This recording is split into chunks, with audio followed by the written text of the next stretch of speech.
Welcome to the Out on a Limb podcast. We are all interconnected to a greater web of consciousness. Our aim is to open your mind to a new world through having open-minded discussions about what we perceive our reality to be. Welcome, everyone. Thank you again for joining us on Out on a Limb podcast, where we have another special guest, Robin Jelinek. Let me give you a little bit of background on Robin. Robin has pursued life's greater meaning for over 40 years. And like many of us, she started out studying metaphysics and spirituality. But in 2002, she experienced a kundalini awakening. And I want to get into that with her, hopefully, if she'll allow us, because we haven't really covered that on the podcast, what that is. And that was just another step towards her future as a channeler. So Robin is a wife, a mother, a best-selling author, and a channeler for a group consciousness called Athena. And as a vessel for truth, Robin has dedicated her life now in service to others. So welcome, Robin. We're so excited to have you here. Thank you so much for having me. Absolutely. Your name popped up. I like to explore a lot of things too. I'm one of those that's a little bit sometimes too focused in my left brain, and so I like to explore and read and listen to things. And so I had not come across your material yet, though. But several people in my circle were like, "You need to watch these videos. You need to connect with Athena. I bet she would come on your podcast." So I did, and it's beautiful and it's wonderful. And so we're very excited that you said yes. And so direct and down to earth. Oh, for sure, because we had some technical glitches at the beginning, and Robin was so easygoing about that. Thank you very much. Oh, no, I meant her guides. Her guides are easy. Yeah. Oh, okay. She is too, though. Yes, you're down to earth as The human is, Right. but also her, Athena is as well. That's amazing. Do you want to just share about that, about Athena's Sure. kind of personality? It's kind of interesting that you brought that up, because what actually happens, and what happened in my case, and I can only assume that it's maybe happening in others' cases that are channeling too, and maybe they're aware of it or not. But the way mine came about made me aware of the fact that you're really calling out to the universe in everything that you do, that you want to be satisfied in what you do. And so even when I had the interest in channeling, when I had the desire to know more and to connect into this type of work or way of being, something called out from me and what came back was something that matched me. I'm not really that direct of a person in person. I'm not one that can readily say exactly what's on my mind and not worry about maybe how someone's receiving it, in my truth. And so, and I'm not always really confident. And so in that call to what would really make me feel complete, to have that, when that enters me and I'm actually able to feel what that's like, it's very satisfying to me in my experience. So I would say that in some sense, that's what happens to a channeler. You're calling out for something that would make you whole or make you feel fully satisfied. And then getting the advantage of being able to feel what it feels like to be confident, to be able to feel what it feels like to have people respond to you when you give them the direct, honest truth, actually helps you in your own life start to embody some of those ways of being that you're actually missing. So that's what I would say to people if they are interested in becoming channelers. It's kind of a good idea to identify what is it that would satisfy you in that experience. What is it that you're calling for in the way that it would make you feel? Because that really plays a big part into the type of group that you channel. That's cool that you said that, because when I was looking at your website, I noticed that in the way you describe your sessions, your one-on-one sessions, that the information and the personality, for lack of a better word, that will come through is going to match or mate up with the person that you're sitting with. So it may not be the same for everybody. Yeah, so every session is quite different. And the way I would describe it is the intensity level. Someone who's very quiet, very, not outspoken, then the transmission will actually take on that flavor or that way of being. If I get with a client that maybe has a little more of a pungent personality and maybe they're lodged in a few things, then the appropriate energy that I'm channeling as a group comes a little bit more forward. So it might be a little bit of a more intense exchange or something that would cause a push into their field. And they usually recognize it. They feel very good after they get done. It's in a sense, a person knows themselves when they meet themselves. And so in that way, it's a lasting exchange. It's something that has a big effect on them, and especially in moving energy or assisting them in getting out of stuck patterns or repeat situations that maybe they've experienced over and over that they haven't been able to transcend on their own, and they don't understand why they're getting those things. So primarily, and we'll talk about the kundalini, I know you brought that up initially, but primarily a lot of the work I do is related to the energy centers and the releasing of stored emotions that people have within them. I learned early on in my experience that they really hold the key to spiritual connection and to the speed of your vibration. Those are the sending and receiving devices between you and the divinity part of you. So everything that you feel is being sent out through those energy centers, and you're responding to all areas of your life based upon which center is sending. So the universe always has a clear picture of what it is that you're preferring in your experience by what you're feeling.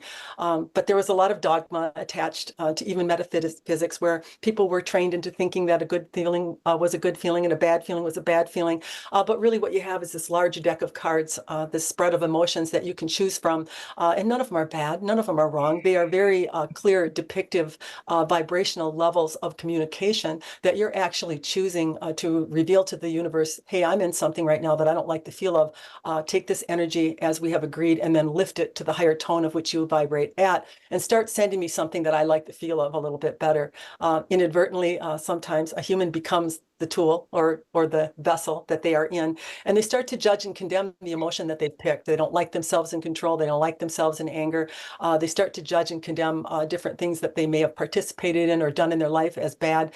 And in that way, they never allow the energy to be released from the energy center. And then the universe, of course, just keeps flashing back experiences to reveal to them, hey, you're holding on to something, and I'm not able to meet you in that vibrational tone and send you what I have created by what you have felt. If you just let go of it, I would flow right through you. So life was actually meant to be effortless. It was not meant to be something that you would struggle in.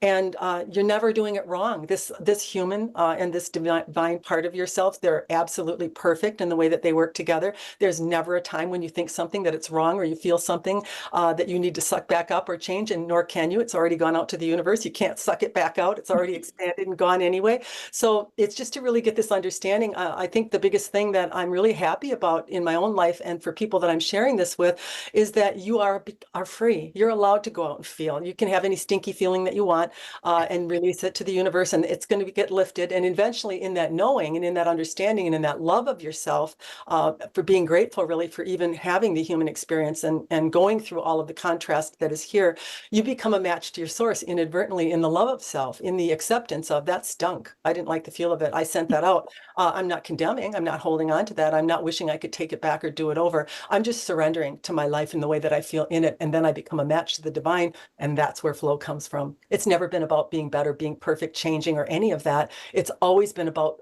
being a match to your divine counterpart. The divinity part of you has unconditional love for you. And so the minute that you strike self-love, you match, and then the flow starts.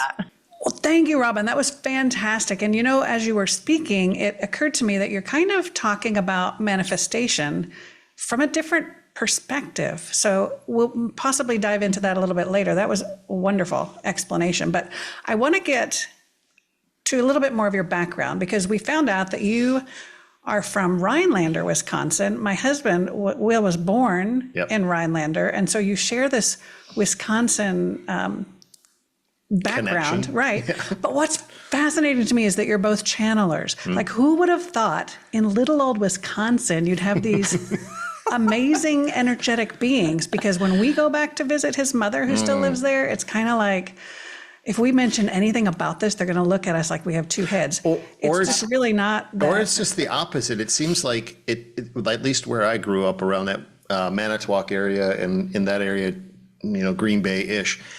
I don't want to say it's dark, but there's a lot of, and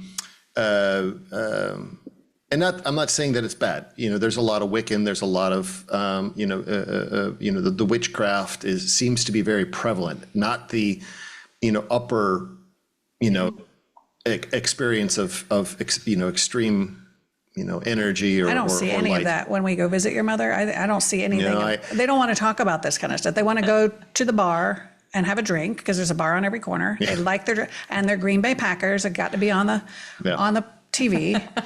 Or the Brewers or the Badgers. Yeah. So I'm curious, you did study for many, many, many years, the metaphysical stuff. But were you born in a religious like a lot of people there, I think, are Roman Catholic? What?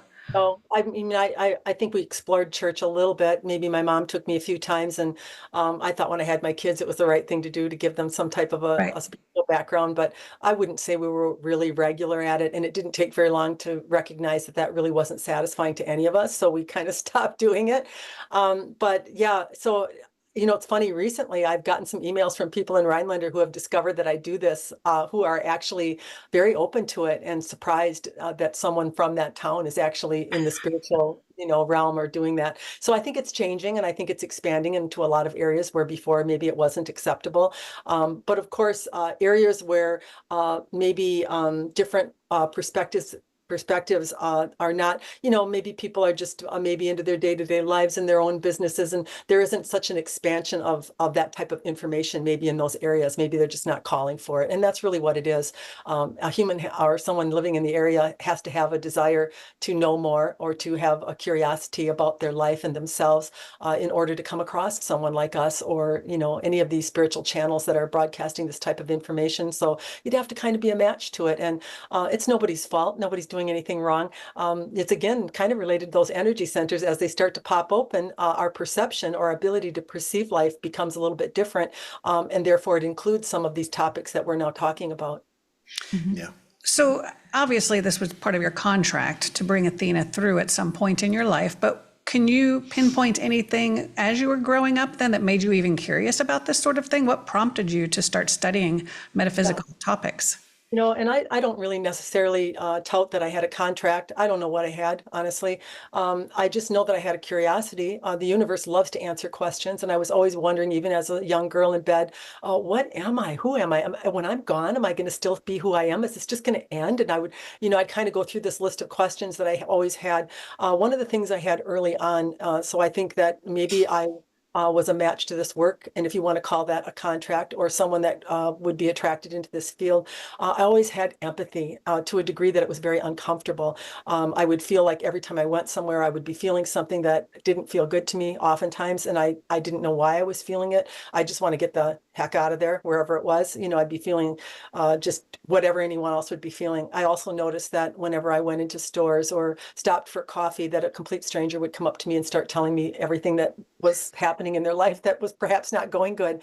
And I would wonder, why is this happening to me? It's not happening to everyone else. So now I've found that empathy can actually really work to your advantage, especially when you're in the spiritual realm. It gives you the ability to really feel people and to know why they are the way that they are, even when it's unpleasant sometimes. It used to be that when I would meet someone that was unpleasant, I just wouldn't understand it or maybe didn't want to be around it. And now there comes with it kind of a download or an understanding that there's good underneath everyone. There's everybody's living their lives, and those lives are causing them to have emotions, and those feelings are having an effect on them in the way that they live. And so I started to get the understanding that you could actually use this to your advantage. It didn't have to be a disadvantage. You can actually shut it off when you go out. If you think about it, that I'm not open right now, that just means I'm out for myself tonight, and I really don't want to be open for business or hearing everybody's problems or trying to solve anyone's problems. And so as I've done that more and more, it's become much more enjoyable for me and much less bothersome. As the expansion of the energy centers has continued, what I've noticed is in an expansion of consciousness, or when you move, let's put it that way, certain emotions are not so available to you as they were. So we as humans are always trying to change ourselves, but really that's the wrong thing to do, because the human is just here really to feel its experience, and it isn't expected that it changes how it feels, and it can't. It's already gone out, as I explained that earlier. But what I've realized is, as the spiritual gifts, if you would call them, or things start to enter into your field in the expansion of your consciousness, like telepathy, that's one that I've been encountering more and more of. When I first thought about telepathy and people getting it, me getting it, for example, and then all others getting it, I thought, well, how the hell is that going to work? We're going to go out in public and they don't like us, or they're thinking something about what we're doing. Rolling through my head. And actually it started to happen. And what really surprised me with that is there's no condemnation and no judgment. And there's absolutely no negative feeling towards the complete truth that another is reflecting at you, because you're at a different level of consciousness where those emotional states don't exist. So you don't have to do anything. You just have to live and be free and really understand how this process works. And you will very gradually start to shift in these levels of consciousness. And it's not by you efforting. It's not by by you trying to change. It's just that certain levels of consciousness, certain ways of being or thinking or feeling no longer exist in those higher levels of vibration. That's beautiful. Thank you for that. One of the things we love when we have guests on our podcast is that they offer some hope to our viewers, because a lot of our audience members are new to this, or we talk a lot about dark nights of the soul, for example, and how do you overcome? And so I appreciate you giving all of this beautiful information about we are okay. Everything is fine. Everything's in divine order. It's beautiful and perfect. So thank you for that. Well, and some people feel like they're left behind, like, how are they going to catch up? And it's like, there's no left behind. There's no need to catch up. There's just, you know things I don't know. And it all kind of comes together in a beautiful way, and just relax. In essence, everyone is the same. Everyone has these energy centers. Everyone has access to the divine wisdom and knowledge that flows right through them. And actually those things about I'm less than, I'm left behind, how am I going to catch up? How soon am I going to get it? Where is it? And all the struggle is actually what stops the flow from coming in.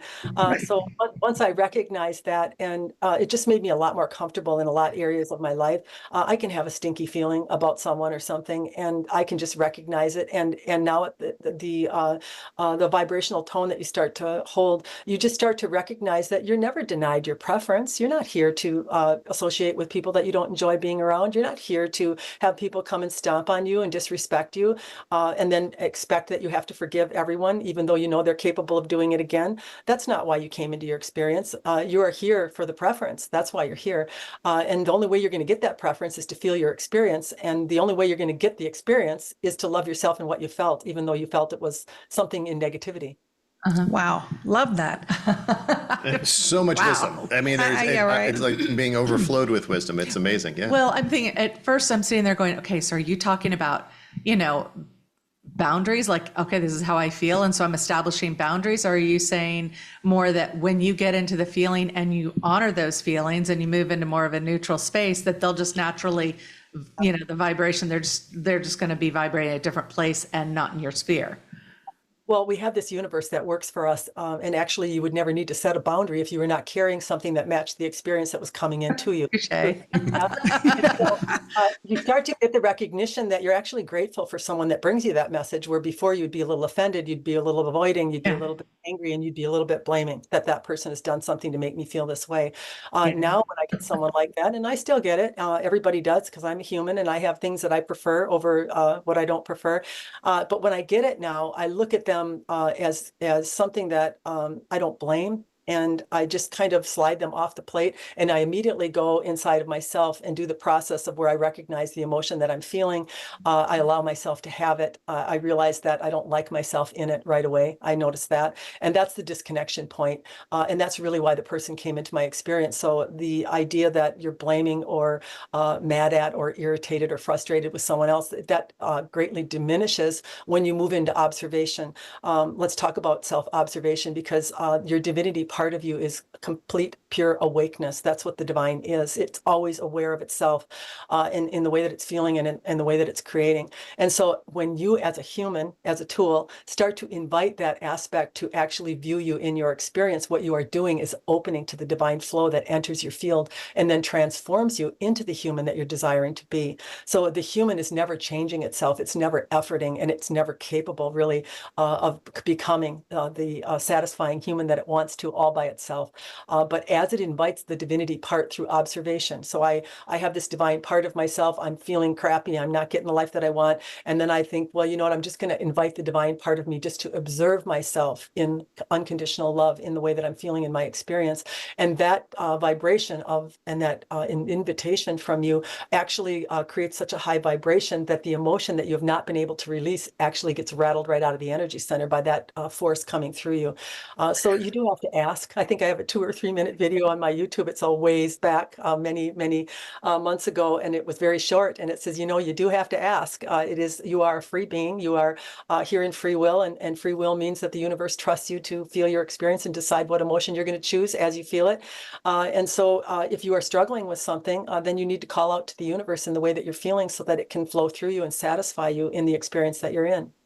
That sounds like, it sounds like prayer. I mean, for people who are religious, and listening to this, that, I mean, it sounds like that is along the same lines as prayer, putting it out there, just it's your intention. Yeah, yeah. And the only thing about prayer that I would say that is a little disconnecting from my view is that it's something outside of you or something separate from you that has actually the power over you when really that power resides within you. And so it's just to have that perception. It's like divination tools.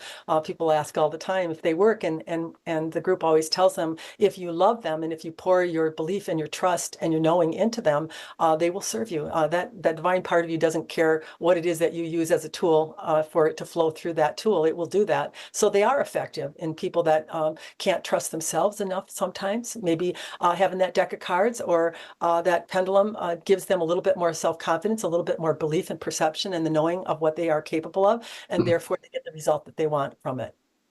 Awesome. Yeah. All right. We alluded to this Kundalini experience, so Yes. only as much as you wish to share, but tell us from your perspective, what is a Kundalini experience?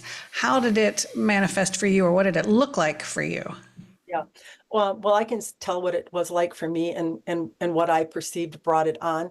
But however, everyone that has a Kundalini awakening experiences the symptoms of it, the way that it sounds, the way that it feels, those are all very similar. But the timing and what they would call the reason for it, those are all very different. So some people might just walk out their door one day, they have a Kundalini awakening. Some people might fall on their tailbone. They get a Kundalini awakening. Some monks meditate their entire lives. They don't get one.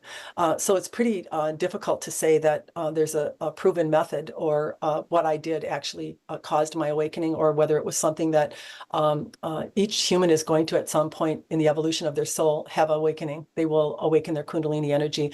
And as the vibration of the planet rises, you're going to see more and more of those awakenings because it's a quickening that's stimulating the energy centers. And when the energy centers get stimulated, what happens is you start to get revealed what you are holding within you that's preventative of the source flowing through you. So you start to kick out experiences, perhaps that are very negative, that make you suffer over and over again very quickly, and you get tired of it. And so you start to get led in a direction of where you can resolve that energy or where you can get some help with it. And that's basically what happened to me. I was doing a lot of reading and really was drawn to the energy centers. And I would tell people to go with what you're drawn to. Everybody, there's all different breadcrumbs that you can pick up that can lead you in the same direction. And even all different religions. None of them are bad necessarily. Some of those are very connective and they lead people to the direction that they're satisfied with. So it's for you individually to really honor what comes to you as a spiritual path and what it is that you're going to choose to do in doing it. But I really enjoyed reading and studying about the chakras, and I really got the understanding that this was connected to the divinity part of yourself, and that by breathing into them and getting some awareness of what I was holding and where I had blocks within my body, that I could actually resolve those issues within myself, get more divine flow, and get a better life as a result of it. So I did start doing a lot of those practices where nightly before I would go to sleep, I would breathe into my chakras and energy centers and get an understanding or a feel of what a blockage felt like. It feels like a pulsing or a heavy throb when energy starts to build as you're inviting it in, you're calling it in, and you are the creator in your experience. So you can actually invite more energy in by focusing on that column of light that's coming in. As that energy starts to build up in your system where you have blockages and there's no room for it, it'll start to pulse just like an infected finger would. If you held it upside down, there's no room for any more fluid, so you get that pulsing effect. Then I would kind of isolate. I'd work on those centers individually. If I found that I had a blockage and until I didn't feel it anymore, then I'd go back to running all of them again. So that was something I did nightly for about 2.5 months before I got the Kundalini awakening. When the awakening happened, it was as though I got struck by lightning. That's the only way I can describe it. My hand went up into the air. I got an electrical charge. That's what it felt like, just like a spark and a charge that hit my finger, went down through my body. And then I heard every one of those energy centers start spinning. And I felt the snake rise. I felt the puncture of each one of them as it came up. There was lots of heat flush, feeling of hot lava pouring through the body in a pleasant way. I would say that the actual rise was a little uncomfortable because I had some blockages. I'm sure I didn't really know what I was doing completely, and there was a lot of emotion in there yet.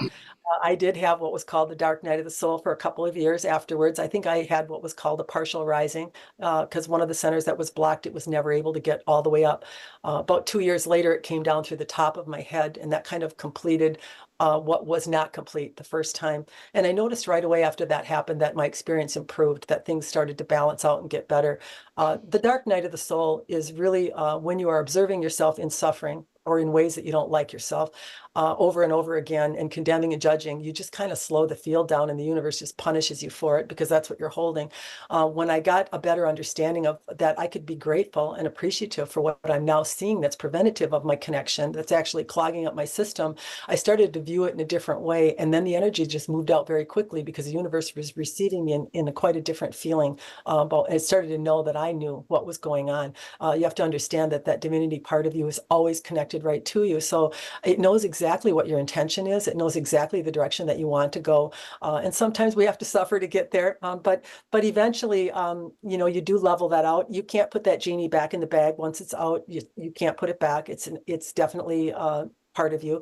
And I would say there were times when I did want to put it back, where I felt like I'm so sick to death of spirituality and studying and insatiable need to know more, that it actually got to be not fun at times. I had to bring myself back to my human experience and just kind of try to start to enjoy, going out to dinner again, and going for walks, and allowing myself to do something other than a practice or reading or studying something.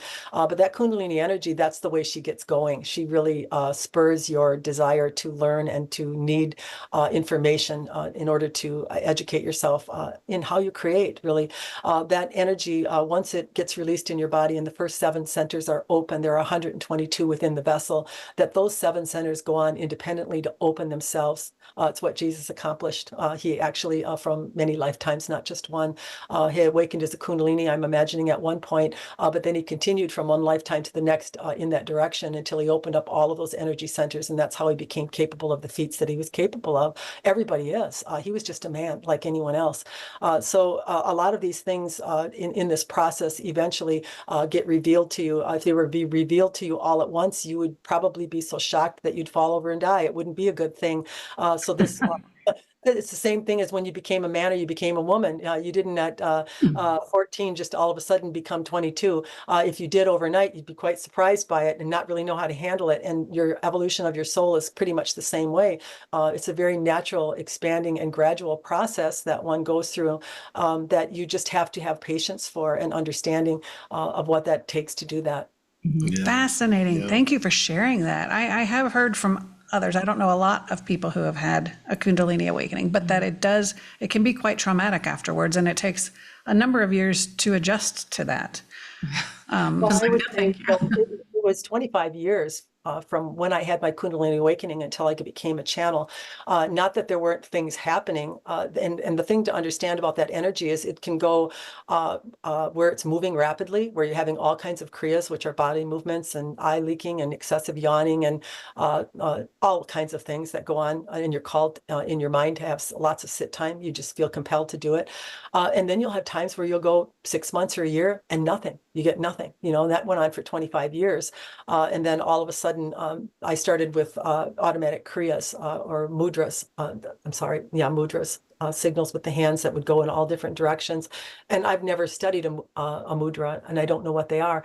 So I had some of these things that just started to kind of become embodied, and I felt like something strange was happening, but I didn't really understand it at the time. It wasn't until a couple of years ago when I told you that I posed a question to myself that I wasn't feeling very confident, and I wondered when I was going to, because I was getting in my 60s now. I'm at the end of the tennis grip at the time, because I played a lot of tennis. I'm getting on the butt of the tennis racket. It hasn't happened yet. And that's actually when I felt Athena for the first time. I felt my head go back, a breath go in that I did not draw, which really a lot of people would probably think, well, that had to be a really strange feeling. Not really. I knew it wasn't me, but it really felt so familiar. It felt the same way as I feel as a human. So I think a lot of people, they think that when they're going to channel, that it's going to be like the bookcase tips over and some eagle flies through the middle of the living room, but that's not really how it is. It feels very natural. It feels very normal. It feels so similar to what you do as a human, but it has this flow to it, and it has this truth to it, this undeniable understanding that this is something that is elevated a little bit more than what my regular everyday Robin consciousness was. And that's really how you recognize it. Yeah. So essentially, Athena sort of embodied with you, or sort of blended with your energy, I guess, and you recognized it as something separate, kind of. So what I have going on is really twofold.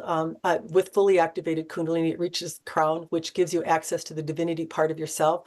So then I get the ability as Robin to flow as I would if I were channeling the group, but I'm not channeling the group right now. I'm channeling the divinity part of myself, which actually gives me the ability to communicate at a high level very quickly without a lot of ahs and ums and these types of things. That's what happens. And when I channel the group, it is the same kind of flow. So it's similar. Some people awaken their Kundalini and they continue to just channel the divine part of themselves, and they never open to a group to channel. It's not something that they choose to do. When one awakens their Kundalini, they activate a magnetism within themselves, and that magnetism has the ability to spread information very quickly and draw people to you. And so it gives you an advantage in this arena if you are a channeler that has awakened Kundalini. Not all people who channel have awakened Kundalini, but all people who have awakened Kundalini almost always become channelers, because entities are very interested in moving through someone who has that energy active, because they know they're going to be very spreadable. Wow, this is awesome, because Will is a trance channel, and so his Kundalini has not been activated, to my knowledge, unless you're hiding anything. I don't. I was listening very intently to see if I've recognized any of that in myself. Now, I will say that in 2016, 17, I guess it was, when everything started getting activated, I did have a lot of. And I associated them just with downloadable moments, or moments where my body would, it was like an epileptic episode where my body would just tense up quick. And it would flush of heat and cold. And it just felt like I was disassociated with my body. I did have visions in front of me on the windshield of the car as I'm driving in these moments. So, in some extent, I would say that was the case. But now, after that took place, and I felt it through my entire body, and especially in my crown. Moving forward, I didn't go into that dark period. I didn't have a downturn. It's been a progressive advancement in my connection, in my it all started with Reiki, kind of. I think that's kind of the gateway, right? But that, with mediumship, psychic, and different things like this. And then when I was introduced to the QHHT practitioner that put me into a hypnotic state, that's where I first started channeling. And from that moment forward, I've had a very deep connection with the four beings that I connect with, which I call the collective, or which they call themselves the collective. And it's been a progressive aspect of them stepping in and teaching me new methods of bringing that information forward, from being induced to sitting in a chair, self-inducing with some very heavy breath work, to where now I sit and I can just focus, but yet defocus and drop into that space. So, yeah. So mine is a little bit different in that they are ever present and they're thought provoked. So the minute I think about them, they're in like that. And the minute I say that's enough, they're out. But they're ever present. So I don't really ever have to tune or wait. There's no wait time or lag time coming in and out for me. And I don't have any worry that I'm going to be approached by any type of something that would be deemed as negativity or not pleasant to experience. I haven't had any of those experiences. They tell me it's because they're ever present. They're the keepers at the gate, so they're always here. There have been a few that have been added along the way, and I used to have names. I don't bother with any of that anymore, because what are names really? Who are you without your name? It's just something that a handle somebody gives to you, really. So I've had more of them enter. And my understanding is that this is an ever expanding process when you are a channeler. As your consciousness expands and you start to trust more and more, the availability or what you will have access to will rise. And I've actually experienced that there are different entities that come that perhaps bring more elevated levels of consciousness. But some of that has to come with your perception and belief that you can just really let go and allow that to happen.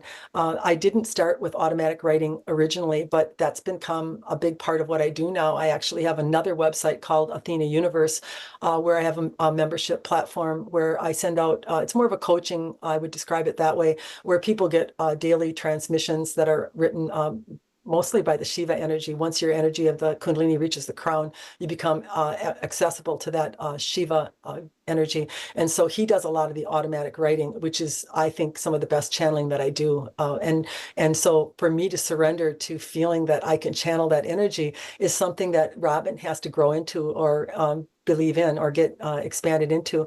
And I do a lot of recorded information that also goes out on that platform. So it's kind of two separate things that I do. I do some courses and things that I run with my sister on the Athena and Truth site, and that's where my regular sessions book through. But then I have this other thing that I actually work on with my son, who helps me with that, where it's going to be more of a coaching platform, or something that really keeps people on track on a daily basis. That's kind of what I'm doing right now. But it's just to understand that, there's no limit to you as a human, and there's no limit to you as a channeler, and that if you become what I would call sometimes maybe stagnated or dissatisfied with the level of communication that you're getting to, that's a good thing, because then you're inviting something more expansive starts to come in to satisfy you in the requests that you're sending out. One thing that I've really realized in this process is that whatever this is really does want me to be happy. It wants me to continue to do what I'm doing. So I have to let it know all along the way, that's not okay, I don't like that, I would prefer not to experience that again. And then very quickly I noticed that the experience starts to change in a more satisfying way. So a lot of people, I think, that want to become channelers think that they have to take whatever's thrown to them on the plate, and that's not true.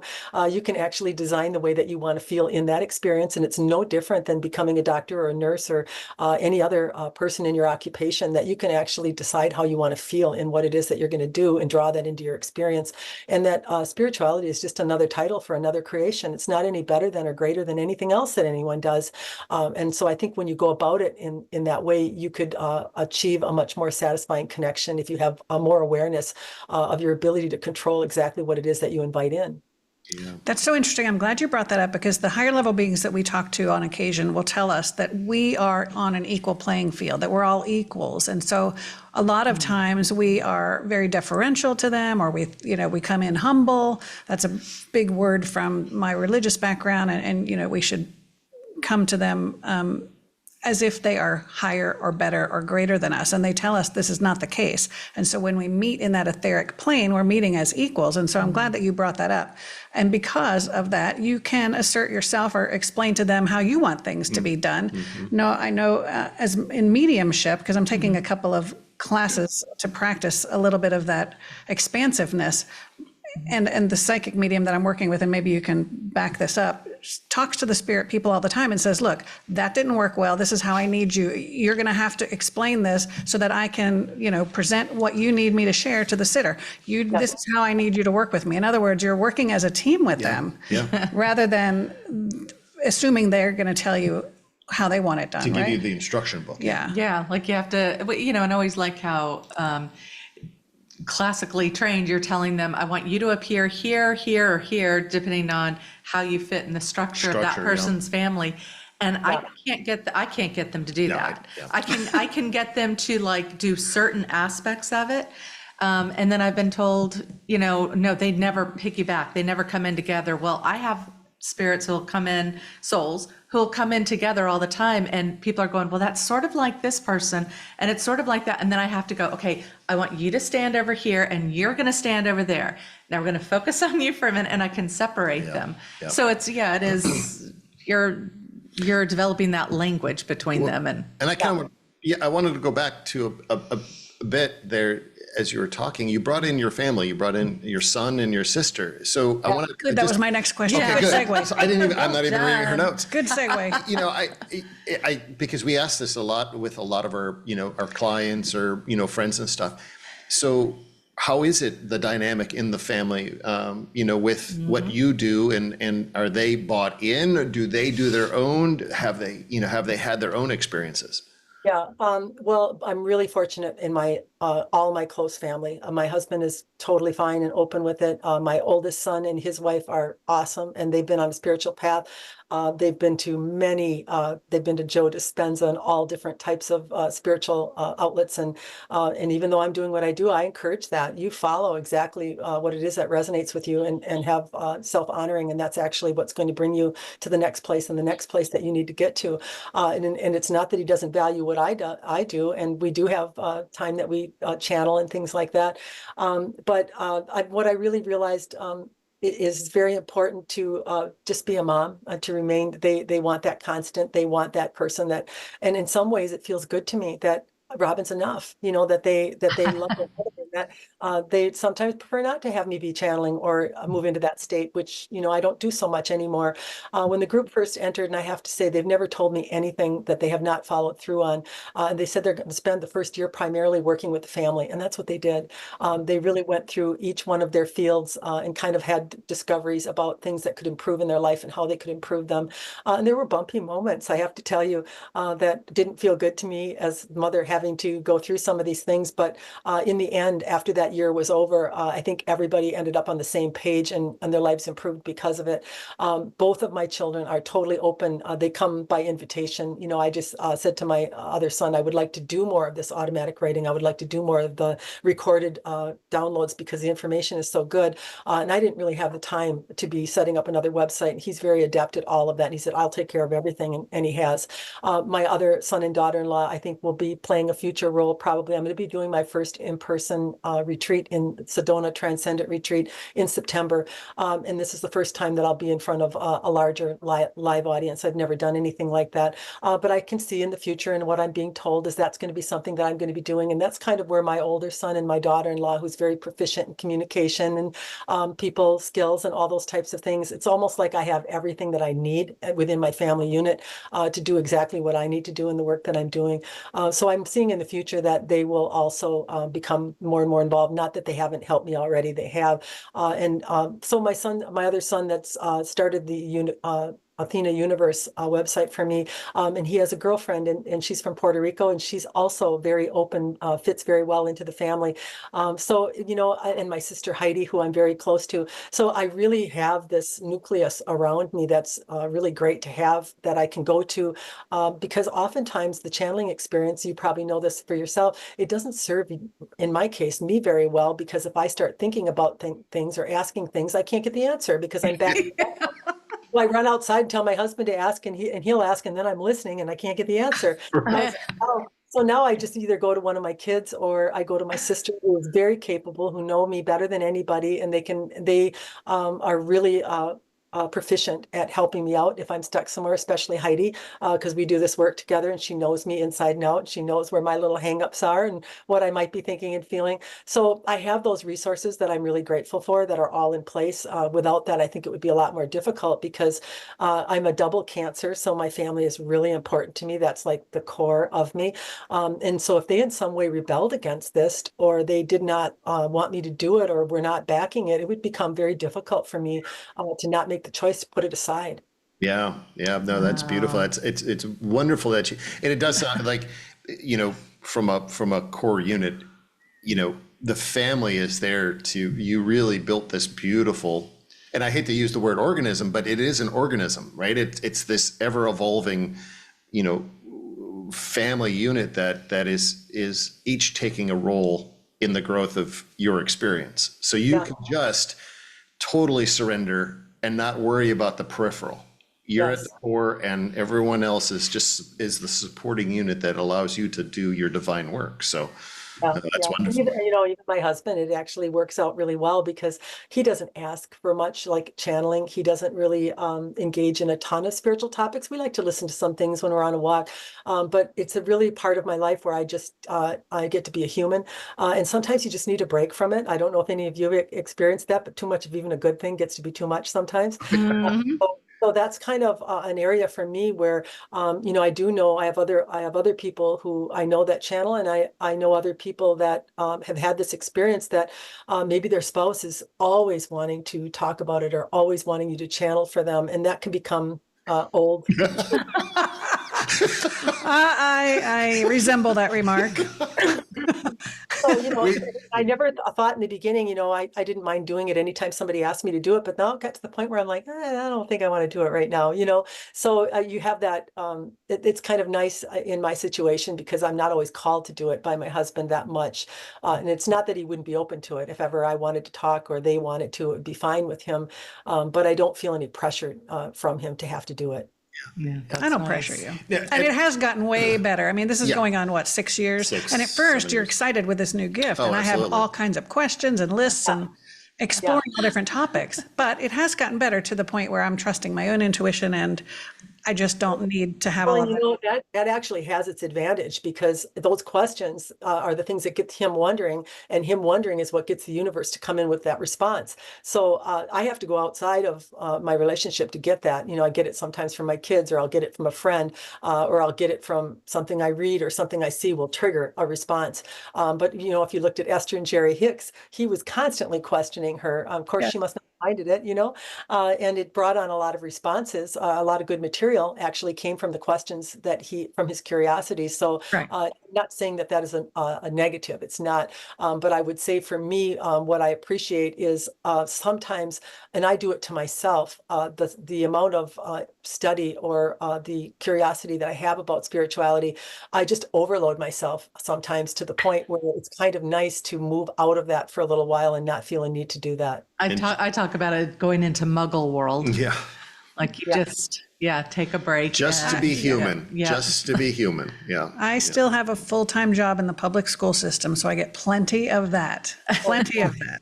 You're going to bring a lot of material home through that avenue, I'm sure. Right. Exactly. Well, my husband's not interested in it, but he always tells people, oh my God, you've got to meet with my wife. She's so good. And yet he's really like, you can't really tell them beyond that what I do. He just sees people walk Right. out of the office happy, but I'm sitting there going, don't you have questions? Don't you want to act like I have no one to ask questions through me? And so, I have a friend who's like, well, you can write down the questions and then I'll ask them for you. And I'm like, I don't know if that'll work, but maybe we should try it. What's funny is I told Heidi, I said, why don't you write a few things down, sit on them for a few months so I forget about them, and then spring it out like it's a generalized question, see if we can get the answer. So we're always trying different methods or ways Doesn't work. to make me stop listening, because when your consciousness comes in, you're not able to move aside and allow that flow to come through. So it's kind of not worth a whole lot to those that are doing it sometimes. You can listen back to other people's exchanges, but you don't always get a lot for yourself. And you do have to do your own work. And it doesn't mean because you're a channeler, you don't have work to do. There's always things that are building up in the system or that come up for you. And even lineage healing, things like that come through you in the way that you feel. So you're always having something that you're dealing with. It doesn't all of a sudden just get shut off because something gets opened up. You still have a human experience in the way that you feel about it. I didn't know whether or not you had any questions for the group. If you do, I can gladly bring them through for you. Wow. I wasn't planning on it. Okay. Do you have a I question? have questions. Sure. We'll do a few minutes because we want to honor your time. But Oh that's my gosh, very that is nice so of you to generous ask. of you. Yeah. I'm curious, to know what they think is the single most important thing with everything coming up through the summertime into the fall. What's the single most important message they feel like we need to hear? Well, one of the recordings that we did, and we've written a few transmissions on it, is there is a lot of things that are being released into the news that are fear-based. Humans are looking at everything in a way that there's panic. Your financial systems, your racism, your money, your climate, all of these types of things. So it's as though everything is at a boiling point, or something that people are worried about. Let's use that term. Yeah.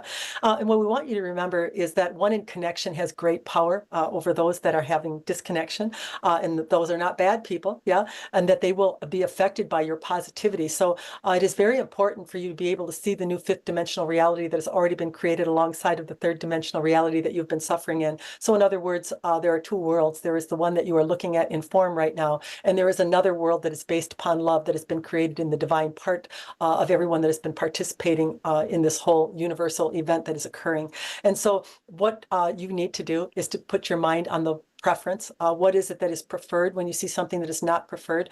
When you see someone that is not moving from love, that is condemning or judging or racist, when you see something that is not in favor of your planet, then you are to look at that thing that is being served to you as something that can be used as leverage into a direction of what you prefer, rather than moving to condemning, rather than moving to judging, and rather than moving to hate, which will only create more of third dimensional reality for you to view. You use that as leverage of what is your preference by what this one has brought to you. you? Therefore, you are sending love and appreciation and gratitude to them, aren't you? And therefore, you are adding that to the world, aren't you? Yeah. So you have a choice in the way that you respond to everything that you see. Use the power that you have, the focus that you have, and direct it by what you see, rather than justify it into something negative that you are looking at, you see.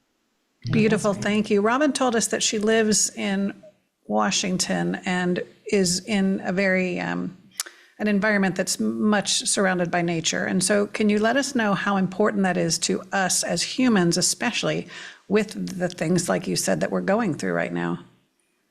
Well, what really affects environments are those that are occupying it. Yeah. And so, of course, it is nice to have the trees. It is nice to have the greenery and the flowers and the things that a human looks at. But what happens when they look at them is the vibrational tone of them goes up because they are in a pleasant state or an admiration state. Let's use that. And so that's what's really affecting the energy of the area that people are living in, is how they feel about it. Yeah. This is what has the greatest effect on everything in your life. So it is very important that if you are minus this, or you don't have this, that you find something that you can apply your focus to that actually brings you to that satisfied state, or something that you appreciate or are grateful to.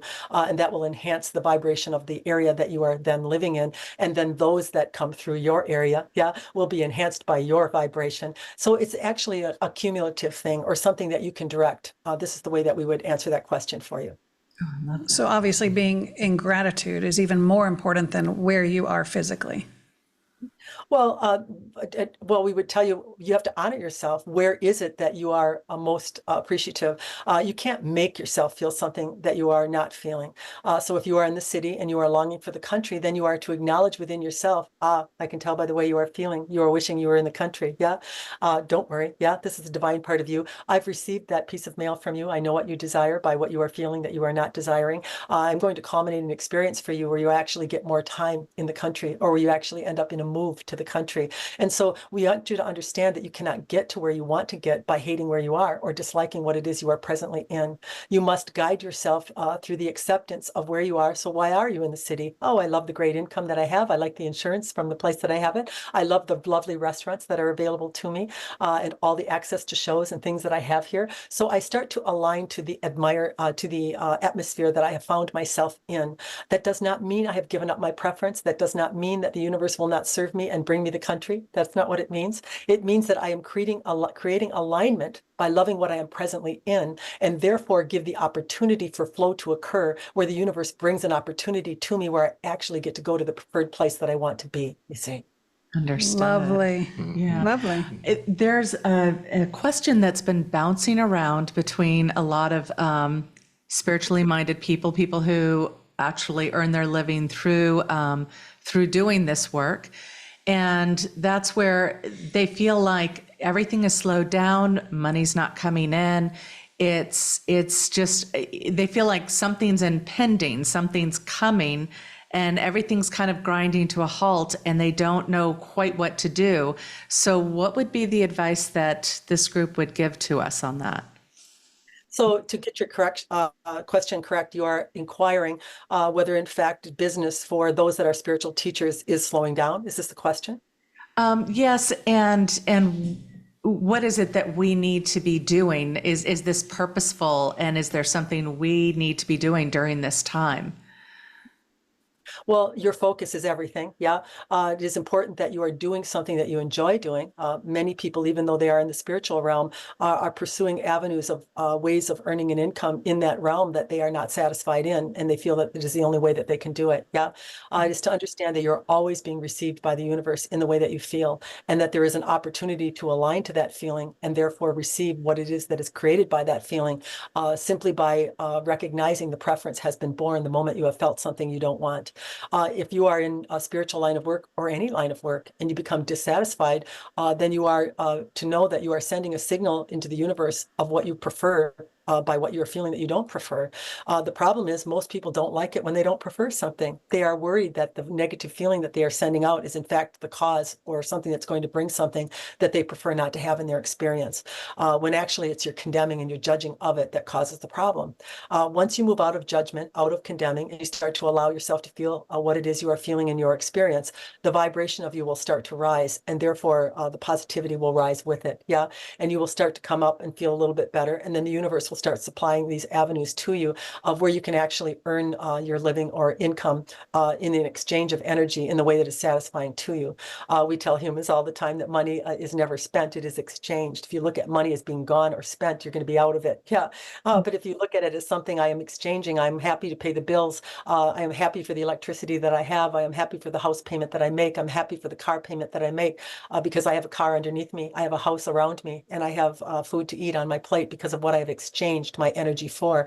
When you start to look at money this way, the universe starts to feel you that way. And then everything that you are longing for, everything that you are wanting to exchange starts to come into your experience very quickly, you see. That was lovely. Thank you. Thank you so much, Athena, for coming through for us today. You're welcome. Beautiful, Robin. Thank you so very much. Thank you. And do you recollect what you just were talking about? No, I mean, within a couple of minutes, it just fades right out. And, you know, to the degree, sometimes it's an advantage because there's certainly things that I prefer not to remember when people are suffering or they're having difficulties in their life. So very early on, I let the group know that that was not something I wanted to continue to feel after the session was over. But it can be to the point where I don't recognize people. So I can have sessions with people and often not recognize them. And sometimes after a number of reminders, or we get talking about something that maybe was brought up, I can start to get a little bit of a recollection of having a session with them. But I like to let people know that, you know, it's not that you didn't matter. It's that this out of the memory thing oftentimes gets rid of the facial recognition as well, not just the information, but everything that goes along with it. It's like a memory. That's a wipe. very good point. Yeah. That happens sometimes. I mean, that's very similar. I mean, I don't, being in such a deep state of trance, I don't remember anything that takes place. But if we were to sit down in a week from, you know, from that session and we're just chit-chatting about the session, pieces of that session start to filter back in, but not in the full picture, but just pieces, enough to where I might be able to lend a little bit of frame of reference from my human place or reference point, blended with what came through. So, yeah. And it's very, no, go ahead. Oh, well, it's very different for me because when I channel, I'm very aware and I keep trying to back myself off, but I'm very conscious, very present. And so when the session's over, I have like an unpacking time so that concepts they didn't understand, because I'm seeing what they're talking about as the information's going through. So I'm able to expound upon what the concept was. But I recognize with what you just said, after they leave, I can't remember what information I gave, like, you know, and they'll say, well, remember when you told me, you know, this? And even though I looked them in the face and we had a discussion, I don't remember until they start bringing things up. So I didn't really think about that till you just said that. Yeah. And so it's a useful tool. It's something that I'm glad that happens because early on it wasn't happening. I would actually remember things or recall things, and it would be kind of haunting if someone was having a bad time. And I thought, this isn't going to be good. If I'm carrying around emotions long enough, I'm going to bring that into my own experience. And so I got the message must have gotten out, and then the loss of memory and sometimes even facial features get taken away, which is That's amazing. Yeah. Well, Robin, we're coming to the end of our time together, and we thank you so much for giving us of yourself and your time. AthenaInTruth.com is your website, one of them.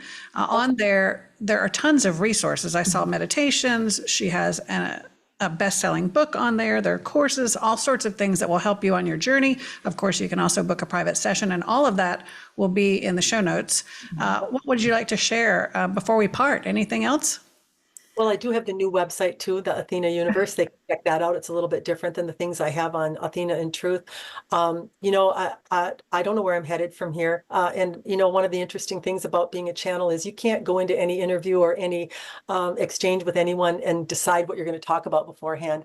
If I would have thought that I was going to have to walk out on a stage and talk to 200-300 people as Robin, I would have probably been petrified. But it's kind of funny how this just very naturally unravels all by itself. So you don't really worry about it so much anymore. It's just a very, but you can't really dictate it. It's not something you can say, let's talk about this today, or let's direct them in a direction. They very much have an idea of what area they want to go in, and only to that area. So it's kind of interesting that I don't have a whole lot of control sometimes over the content or exactly what will come out. It can be guided by people like you, of course, but it can't be guided by me. That's just Right. And I love that, though. It takes the pressure off, really. Mm-hmm. You know, you don't have to script everything. Yeah. You know Well, that you're in good hands. one of the other things I used to hear quite a bit, and people can get a little bit annoyed, is the speed or rapid rate that I talk at as Robin and what the group does. And I just have no control over that. And I am a person, I could be making a pancake, putting toast in, and then maybe coloring with a grandchild on the other side all at once. And, I am that type of person. So I don't know if I'm the creator of that or it's actually coming through that energy, but it's been something that I've not been able to change. So there is a slow speed on there, people, somewhere, and you just have to down so you can listen to it, I guess. Right. Awesome, Yeah, Robin. yeah. What a blessing it's been to have you. Thank you so much for coming on and chatting with our audience at Out on a Limb podcast. Yeah. Thanks so much. I appreciate you having me.